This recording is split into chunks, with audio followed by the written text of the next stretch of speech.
Hi everyone, and welcome to Tuesday's Tips at 2 with Kimberbell. My name is Lauri, and today I wanted to share a few tips on the pull flowers.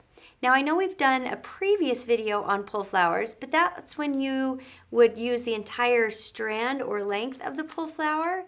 So today I want to show you what happens when you cut it in half and then you don't have a knot on the one end, how you would take care of that. So this is more like a part 2 series, if you will, of pull flowers. So to get started, the first thing I wanted to share with you or show you is where we're going to kind of put these pull flowers. So there's a lot of places where we put pull flowers in a lot of our designs. This is just one great example.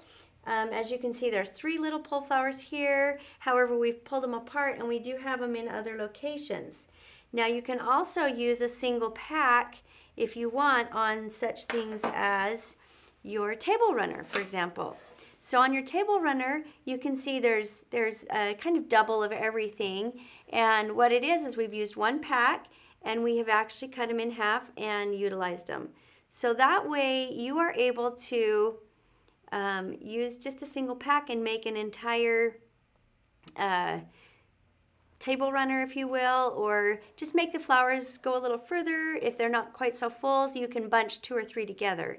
Because if you bunch them in the entire yard strand, they're a nice good sized flower, but sometimes it's a little overwhelming if you're wanting a couple of different flowers together in a bouquet. All right, so to start with, I just wanted to show you that, for example, this is the pack that comes in the embellishment kit for Red, White, Bloom. We do have other flowers available for sale separately. I took one apart because I wanted you, well, I can show you on the back. You can see there's 3 actual flowers here, and that's 1 yard, 1 yard, and 1 yard. So when you're using these, it calls for you to cut these in half. So the way we're going to cut these in half is what I'm going to show you next is a technique. Before I go there, I wanted to show you tools. Tools are so important. And a needle, I know, may not be a tool or you think of it as a tool, but it's actually really important that you get the right needle for the right job. What I like in the needles that I'm going to be using today, or when I use any kind of embellishment, this is the needle I go to. I don't know exactly the brand because I like different brands, but it has a larger eye.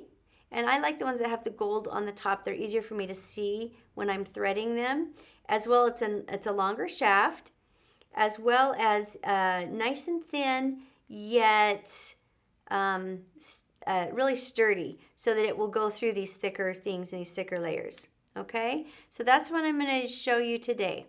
All right, to get started with, the first thing we have down here is the 1 yard of the ribbon, or the flower, the pull flower.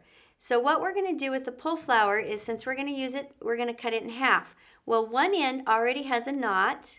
The other end, I left the tape on so that I don't lose that thread. Can you see that red thread? I do not want to lose that back in. So I've got those taped. Now we're going to cut the middle. So what I do is I measure and I go to the middle. Now the middle happens to be one of these round things, so I'm going to just go to one side or the other.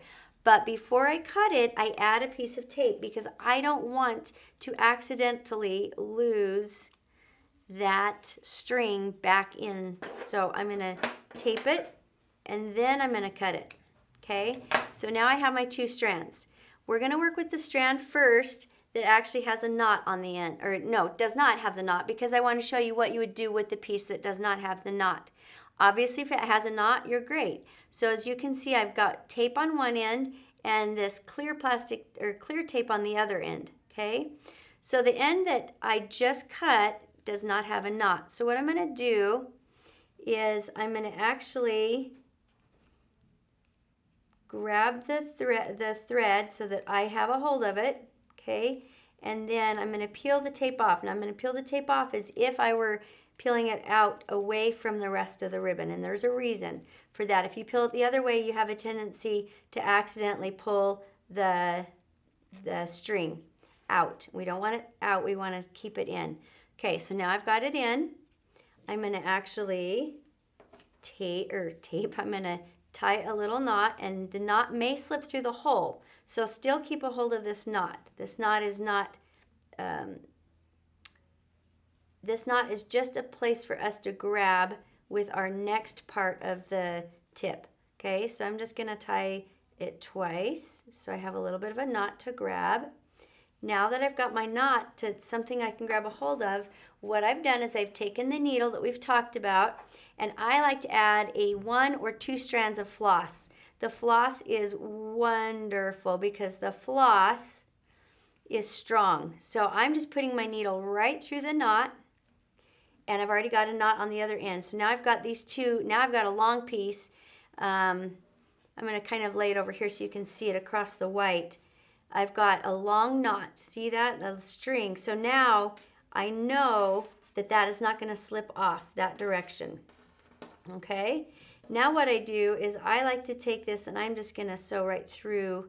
And I already have my needle on. How handy is that? So I'm just going to sew right through back onto the ribbon and make sure that this knot stays in that same location.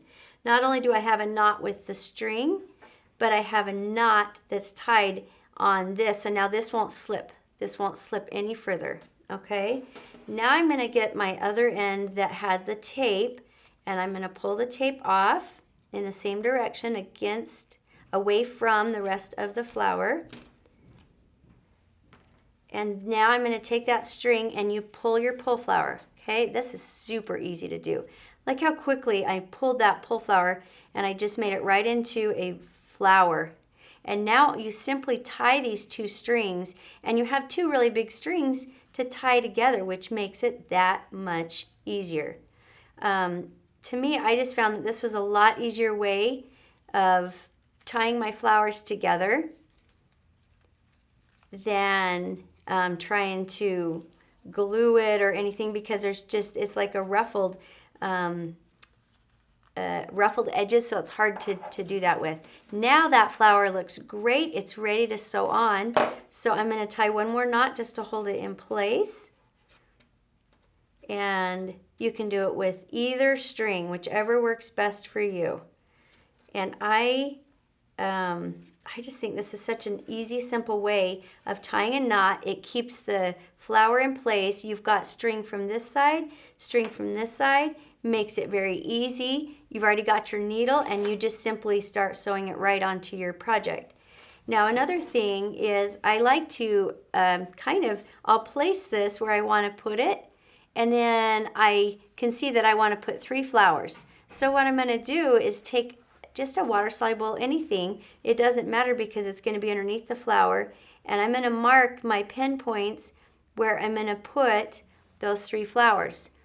So you can see here there's 1, 2, 3. So now it's easy for me to find the location where I'm going to actually attach the flower, and I already have my flower ready. It's already on a needle. It's easy to poke through, and it's easy for me to actually pull that through even though it's on this thicker thread because of the needle. Okay? Now if you already have this attached to your quilt, that's fine too.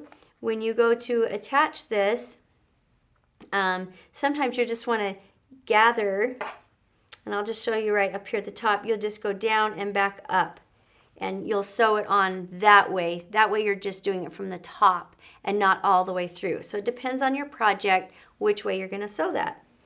And that's all I have for you today. I hope that you are able to take this tip. You can apply it to so many of our different projects. And I don't know if any one of you have questions. Do we have any questions, Maddie? No. Not yet. Okay. If you have any other questions or we didn't catch your question, please go ahead and type that question in. Maddie is happy to answer those questions for us. We appreciate you tuning in today. Thank you so much. Bye-bye.